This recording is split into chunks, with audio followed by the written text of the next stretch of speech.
Yo, what's up, my earthlings and beings? And it's Orange Ninja News coming right back at you. All right, today we're gonna hit just some different topics, just a little bit of we'll skip around the news. Let's see what's on the net, what's on the news, and this is News Talk, so we about to talk about it. First, I want to start off with D.L. Hughley. D.L. Hughley fell out at a show. The video's on the net if you want to check it out, but it's a show he did. Forget the name of the nightclub, but you can pull it up simply by just hitting D.L. Hughley Franks on stage. And after that, the next day, he basically said it was exhaustion. So, and he was like thanking the fans and saying that he just had a bout of exhaustion. And they think it might be coronavirus. And he's like, he has none of the symptoms, so it would be asymptomatic because he didn't have none of the shortness of breath or fever or any of the other things that they attribute to the coronavirus. So yeah, I'm glad DL's doing better. He's a good comedian, and yeah, he's been doing this thing for some years. So I'm glad that he's doing better. All right, on to the Robinhood app.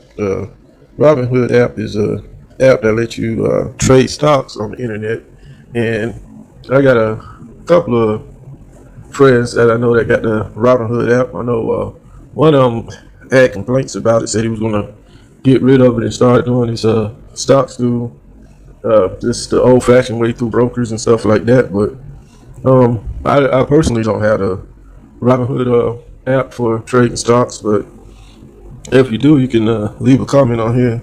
Tell me about your experiment with it and your experiences, how it goes for you. And let's see, Forbes did a story. I think it came out yesterday. It says a 20-year-old Robinhood customer commits suicide after seeing a 730,000 negative balance. So, man, that's a lot of money to be in the red and be in the negative. And the dude was only 20 years old. So, yeah, that'd be messed up if he actually did commit suicide. The dude's name is Alexander E. Kearns. And let's see. It says a note found on his computer by his parents on June 12, 2020 asks a simple question: how was a 20-year-old with no income able to get assigned almost $1 million worth of leverage? It says the tragic message was written by Alexander Kearns, a 20-year-old student at the University of Nebraska, home from college and living with his parents in Naperville, Illinois. Earlier that day, Kearns was struck by an oncoming train. So they're thinking that that it wasn't an accident, that got hit by the train. Like he was depressed about having such a large negative balance on the app, on the Robinhood app. Let's see, like so many others, Kearns took up stock investing during the pandemic, signing up with millennial-focused brokerage firm Robinhood, which offers commission-free trading. Yeah, I didn't know they had a commission-free trading. That's probably why a lot of people be hopping on there. So, and it says it's a fun and easy-to-use mobile app, and even awards new customer free shares of stock. During the first quarter of 2020, Robinhood added a record 3 million new accounts to its platform. Wow. That's a lot of customers in a short amount of time. They already up 3 million customers.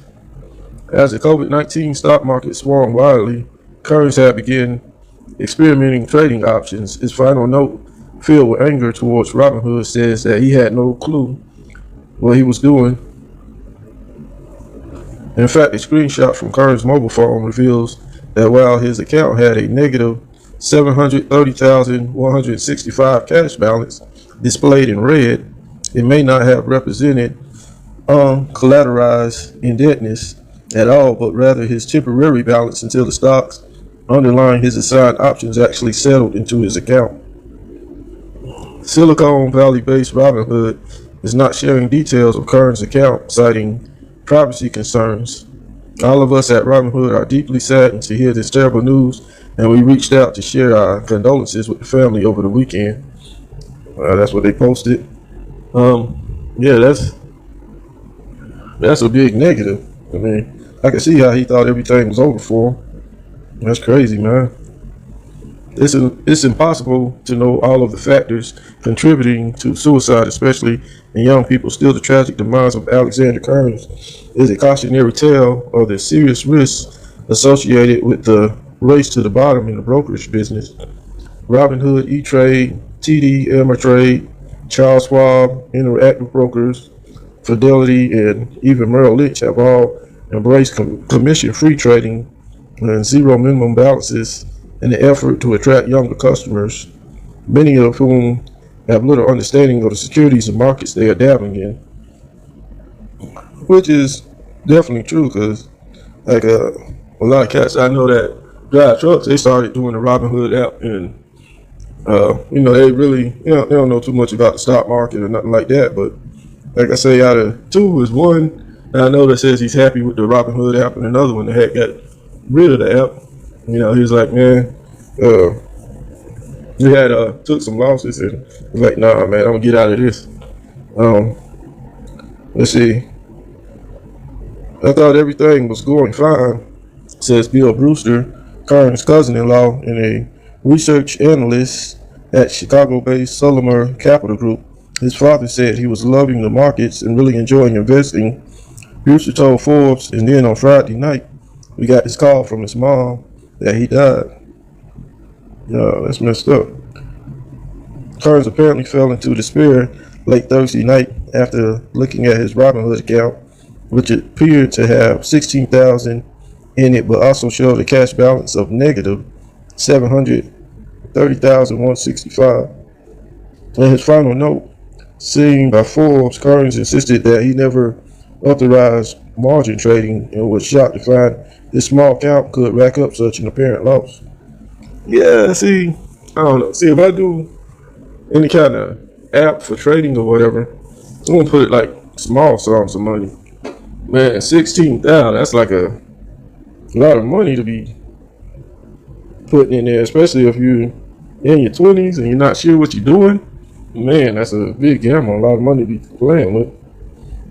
When he saw that 730,000 number as a negative, he thought that he had blown up his entire future, says Brewster. I mean, this is a kid that, when he was younger, was so conscious about savings. Although Robinhood won't release the details of his account, it's possible that Kearns was trading what's known as a bull put spread. Put options give buyers the right to sell the stock at the strike price anytime until expiration, while put sellers are on the hook to buy the underlying stock at the strike price. If assigned, this happens automatically at expiration if the price of the underlying stock closes that day at a price 1 penny or more below the strike price. Yeah, that sounds, I don't know about the regular trading, but that bull pit trading sounds a little complicated, man. It's kind of, it'd be kind of hard to keep up with that, see what the money's doing. I guess that's why I didn't get into doing the stocks and stuff like that, because, man, I want to know exactly where it's going and what it's doing.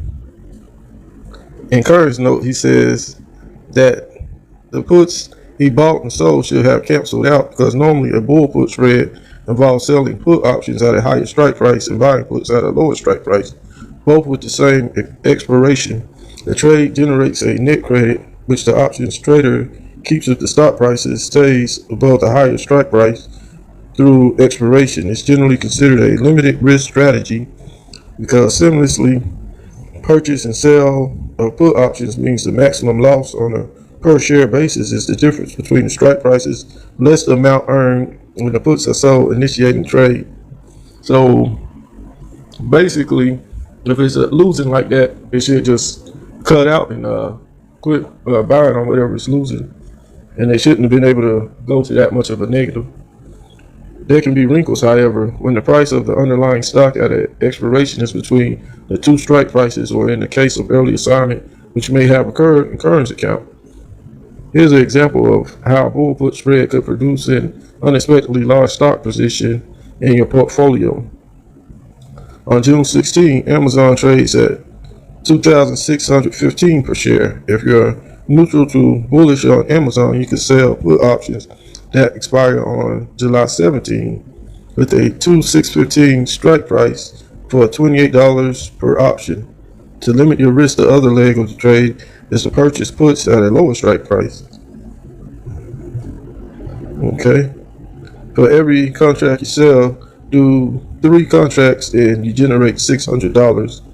If Amazon closes on July 17 above 2,615, you're in the clear and keep all the proceeds. As both puts expire worthless, if the stock closes below, you will encounter your maximum loss of $900. Difference between strike prices minus $2. Proceeds earned up front times 3 contracts. Yep. So that sounds complicated, man. That's So with all that said, I mean, hopefully that's not the deal, and it was just an accidental death or something like that. But that's sad if the young man had lost his life because he was so upset about being that negative on the stock market. Because that's close to $1 million in the negative right there. Like I said, I don't have the Robinhood app myself, but if you're somebody with it and you could tell me a little bit about your experience with it, just leave a comment. Tell me how your experience went.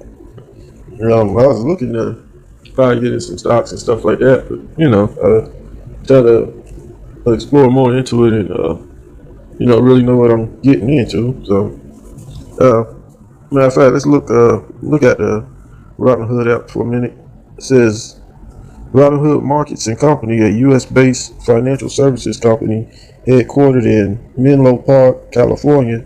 The company offers a mobile app and website that offers people the ability to invest in stocks, ETFs, and options through Robinhood Financial and crypto trading through Robinhood Crypto. I know that cryptocurrency is a big thing now too. It's getting really big. Robinhood operates a website and mobile apps. It's got a website also, along with mobile apps for iPhone, Apple Watch, and Android. The company has no storefront offices and operates entirely online to operate without fees. That's understandable. It wouldn't have an office, right? So they wouldn't have to, worry about having to get a lot of money to pay for that office run, and that way they can, operate without fees. That's pretty cool. Robinhood is a FINRA regulated broker dealer registered with the U.S. Securities and Exchange Commission and is a member of the Securities Investor Protection Corporation. The company's main source of revenue comes from interest earned on customers' cash balances and margin lending. The company has 10 million users, which is really big because 10 million users within a short time. Robinhood was founded in April 2013 by Vladimir Tinov and Baju Bhatt, who had previously built high-frequency trading platforms for financial institutes in New York City. The company's name comes from its mission to provide everyone with access to the financial markets, not just the wealthy. Tinov noted that the executing a trade costs brokerages fractions of a penny, but they typically charge fees of $5 to $10 per trade, as well as required account minimums of $500 to $5,000. Okay, yeah, I didn't know they would have an account minimum on there. Okay. The app showcased publicly for the first time at LA Hacks and has then officially launched in March 2015. So from 2015 to now, that's only 5 years from the official launch, and they already had 10 million customers. Yeah, that's that's a short amount of time for 10 million customers. That thing straight grew, man. As of January 2015, 80% of the firm's customers belong to the millennial demographic, and the average customer age was 26. 50% of users who have made a trade use the app daily, and 90% use the app weekly. By February 2018, Robinhood had 3 million user accounts, around the same number as the online broker E-Trade. Yeah, that's another one I hear a lot about, E-Trade. So, yeah, it seemed to be a pretty tight company though. So, and like I said, hopefully it was, accidental that the guy got hit by the train, and not that he wanted to end it all because of the stocks. But yeah, that's that story about the tragedy from the guy that was trading, the 20-year-old that was trading with the Robinhood stocks. All right, well, this one just came in via the Associated Press. It says 1 man dead, 11 people wounded in Minneapolis shooting. And the shooting in a popular Minneapolis nightlife area early Sunday left 1 man dead and 11 people wounded in a chaotic scene, and sent people ducking to restaurants and other businesses for cover. The shooting broke out shortly after midnight in the city's trendy uptown neighborhood, a nightlife hub with bars, restaurants, and retail, including Apple and Fall Raven stores. Police first said 10 people had been shot with various severity levels of injuries, but revised their total upward in a tweet posted just after 3 a.m. The man died at the hospital, not at the scene, they said. None of the other injuries were considered life-threatening. Police said they believe there was more than one shooter, described only as individuals on foot. No one was in custody, and police have not said what may have prompted the shooting. All of the injured were adults. Minneapolis Police Chief Madera Arredondo, looks like a Arredondo, said during a Sunday press conference that it was tragic and senseless violence, and called the recent uptick in violent crime a public health crisis. He said, "We absolutely do have several leads on suspects and are getting assistance from the FBI and state agencies." In video posted to Facebook that showed the immediate aftermath, screams could be heard as small crowds of people gathered, with some crouched over people lying on the pavement before police officers on bicycles showed up and attended to them. Fred Wong, a manager at Hobbin Korean Barbecue, said he was working the front door when he heard the shots from the sidewalk a couple of storefronts down. Wong described hearing a lot of shots and said it appeared to be groups of people shooting at each other. Okay, so yeah, it definitely was more than one person. If he said it sounded like it was groups of people shooting at each other. He says people were trying to rush inside the restaurant for safety. He said it was a very scary experience. We have bullet holes inside our restaurant, like on the walls and stuff. All of our front glass was broken and shattered, and just like people being in here panicking, running around, breaking this or that, it was very chaotic. Across the street from where the shooting began, in a storefront shared by the Uptown Theater and a shoe store, a police officer later Sunday surveyed a shattered window and door, and a bullet hole could be seen in the storefront.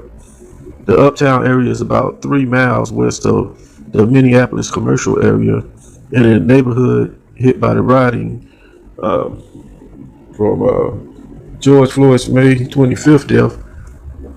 Hopefully they ain't trying to tie the two of those in together, because I don't think this had anything to do with that rioting stuff already being over for a minute. Yeah, but that's messed up, man. They just had a big shooting over there in Minneapolis. Man, people going crazy. I don't know what's going on. But yeah, so that one had just came in, and so that's why I did that one. But got a lot on my plate right now. I got to get back at it. So I'm going to be hitting y'all back tomorrow with another video to see what's in the news. Hopefully it'll be some happier stories and something a little better going on. I mean, the best story I seen today was the one that D.L. Hughley said he's doing good. So, and he got his little video out, him talking and saying, he's doing way better now. And, he's put himself in 14-day quarantine. So, everything going good for him. And as I usually say about this time, y'all be blessed and peace.